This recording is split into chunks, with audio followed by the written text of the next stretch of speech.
Hello there, it's Cookies, and I've got turn 122 of this late game sub experience with EA Vanheim, and let's go ahead and jump into it. So we went ahead and added a Dome of Flaming Death onto our capital, just to kind of protect it as like a little base of operations, protect what little pop there is left, potentially, so we can keep recruiting advantage rods and smiths, assuming that's something we want to do. Also, we did a mind hunt, managed to kill one of the Wraith Lords, so that's really good. Then we had a little bit of the assassination craze continue. So we've got this disease demon moving in on another draconian chief.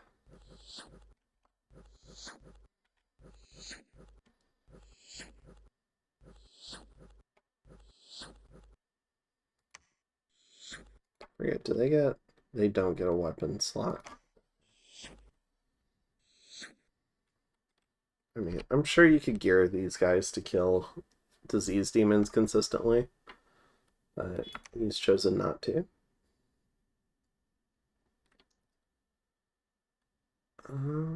Okay, so yeah, we hit, I think this is Alluvia with Crumble, and we moved off most of the birds to protect them. We did a Raven Feast, survived Mind Hunt, and another Disease Demon. Let's see. I think this should just work. Oh, the Disease Demon dies. Wait a second. The one time I wanted to skip it. Alright, this is a Flame Spirit, actually. So the Will-O-Wisp should actually do pretty decent against this guy. Where did they go? They went there? Yeah. So I think he probably just got killed by the Will-O-Wisp. 4, 1, 4, 10, and 12. Yep. So well done those. And that was a pretty high roll for the Flame Spirit. And then let's see. So we had a couple of, I think this is Magic Phase. I could be wrong. Let's see. Daman. Oh yeah, we Magic Phased. So this is our Pretender. Geared up, ready to go. And Atlantis actually did a bit of a PD dump here, which I was not expecting at all. But the Wraith Lord is here, so we can try to kill him. And it looks like he's damaged, so maybe I hit him with like a Seeking Arrow. That was probably where my Seeking Arrow last turn went. So we're 32 prot, 25 defense. We freeze our Blood Slaves. We're going to go ahead and do Living Fire. So that should take care of a lot of the PD, actually. I was hoping it would just kill the Wraith Lord or protect against him. We do some Creeping Doom.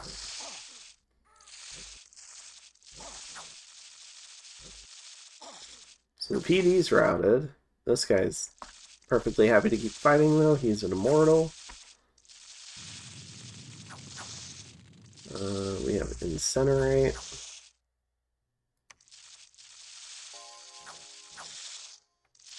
Cleansing Water. I forget if Power of the Spheres, Living Fire. Okay, so we did cast Charm, but it ended up going on a Barbarian. Oh no. And then we cast Claws of Kokitos.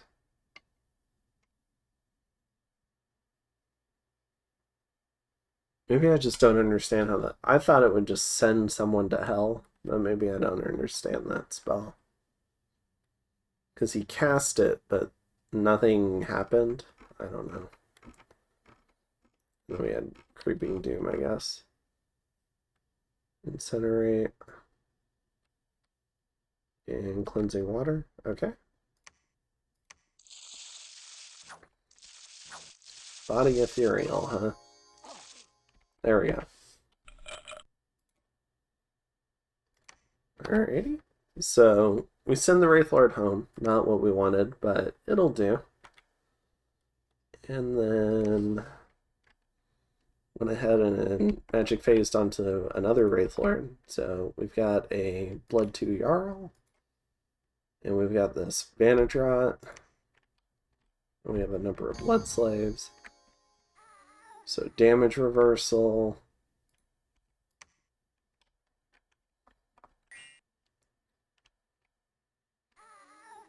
Reinvigoration. Hellbind Heart.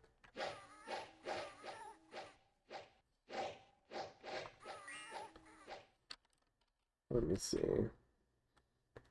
Which he cast on a militia. Okay, so this is unfortunate, really. 10. I guess these guys are all 10 HP, so he's not going to know the difference. And the Wraithlord was still way in the back. So he shockwaves himself. Good job, buddy. Pretty much killed himself. Or did this guy... No, Nor pretty much killed him. Okay, so he almost killed his friend. Give him a chest wound and a never healing wound.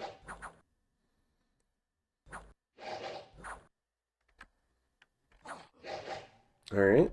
They actually managed to kill him without losing the 2 HP Jarl.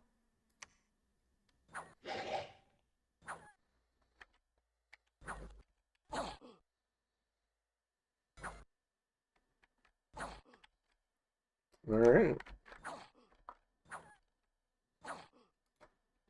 This guy has the poison barb, so hopefully we don't poison ourselves to death. Lucky. Okay. So we retain our 2 hit point guy. And then we go launch into some Draconian Chief assassinations, which we're successful on. So it's a couple more of those guys down. TNN then goes into Devourer as they continue their journey across the sea, where I guess they brought an elf, a sea king, and just a bunch of trolls. But we can go ahead and see what they are. We can see the script at least. I guess just quickness. Alright, so basically unscripted.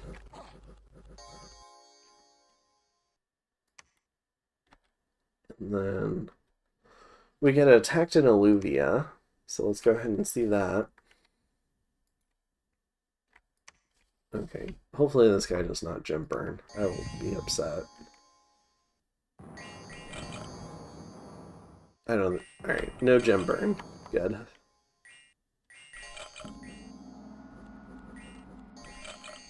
Like, he has no gems, no items. We took this one. Jelenia Agora, Atlantis attacks. Oh, he's got some earth gems. Is he gonna do just earth elemental stuff? What are you doing? A lesser earth elemental. Interesting. Although he's probably doing the same thing my Jarls do sometimes, where he's just like, yeah, I'm gonna do the lesser one. Because fatigue. And then we forgot to put PD somewhere. And then Atlantis attacks us in Newland. We have a new Wraithlord. Ooh, he actually runs into one of our traps. So I am curious how this guy dies. If he dies. I'm assuming he dies. You have some soul slays going off.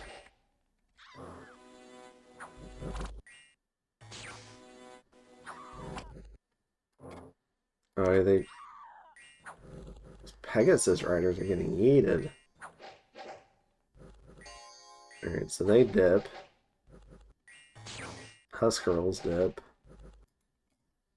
He's down to 25 HP. Getting lightning bolted. One more, and he's gone.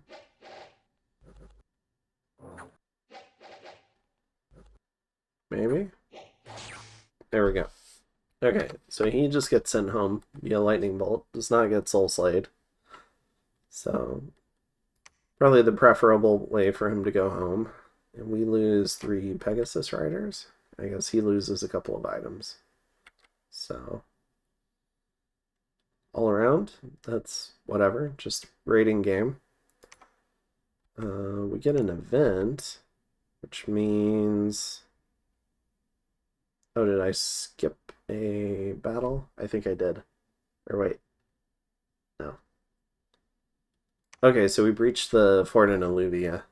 Alright, the event was for Alluvia. Okay, so kind of going at it from the strategic map. We're going to go ahead and storm this turn. We waffled a little bit on whether or not to include the golems, and eventually decided that I would send in the golems. So that's what I'm going to do. So I pulled off some of their gear, like the Rings of Returning, because I don't really want them to leave if I'm going to commit them. In this case, the Shademail hauberks, the flying boots, just stuff like that. And I think I tried my best to get them whatever gear I could off of these guys, including like cold resist gear or boots or maybe like a weapon. So that was kind of my goal there. We've got 1, 2, 3, 4 petrify casters. So hopefully we can keep the Kraken on lockdown. We have big nature, big air, big water, and big death. So we have some magic diversity. We can go over the script a little.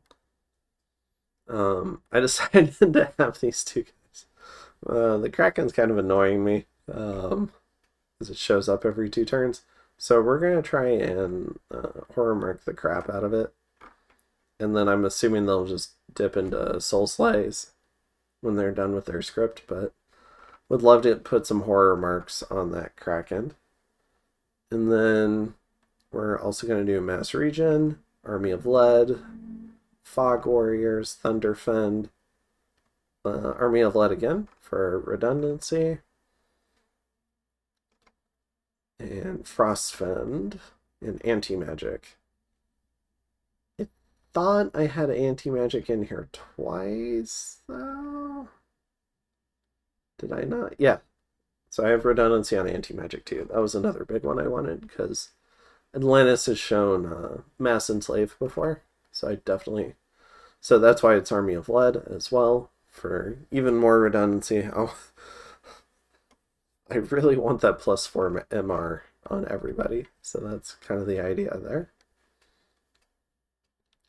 Additionally, we've cleaned up a lot of the Wraith Lords running around. So at least sending them home, it brings it back to more coastal raiding. So that's kind of the idea there. Get them out of the interior.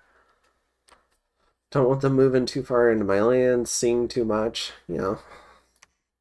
Don't need Atlantis having information on future plans that I might have in motion. Or the lack of those plans. You know, gotta keep things interesting. We are doing Transmute Gold again, or Transmute Fire. And then we've got Tartarian Gate.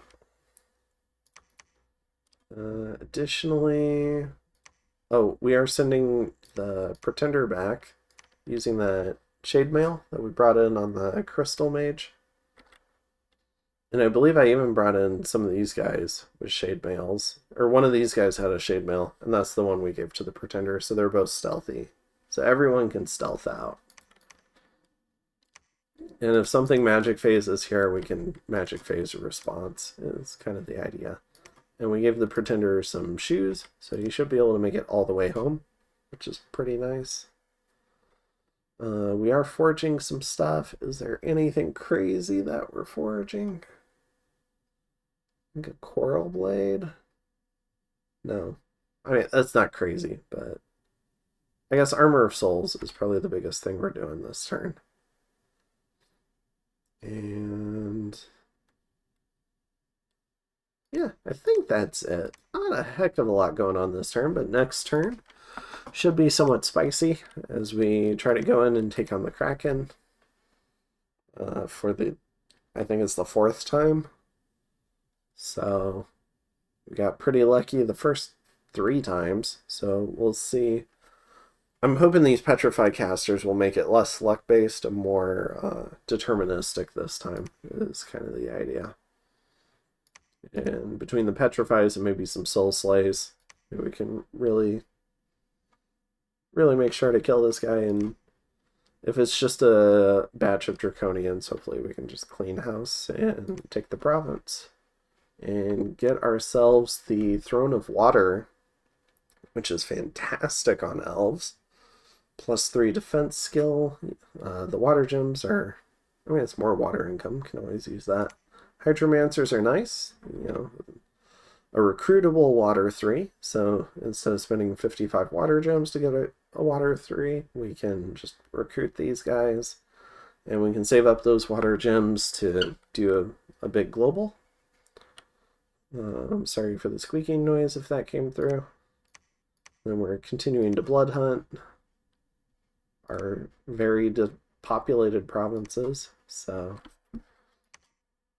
and other than that, I think that's it. We sent this guy out with a Crown of Bones so he can pick up all the undead that died, that got stranded because the mummy got killed in the Mind Hunt. And I think that's it. So I'll go ahead and see you in turn 123. Have a good one.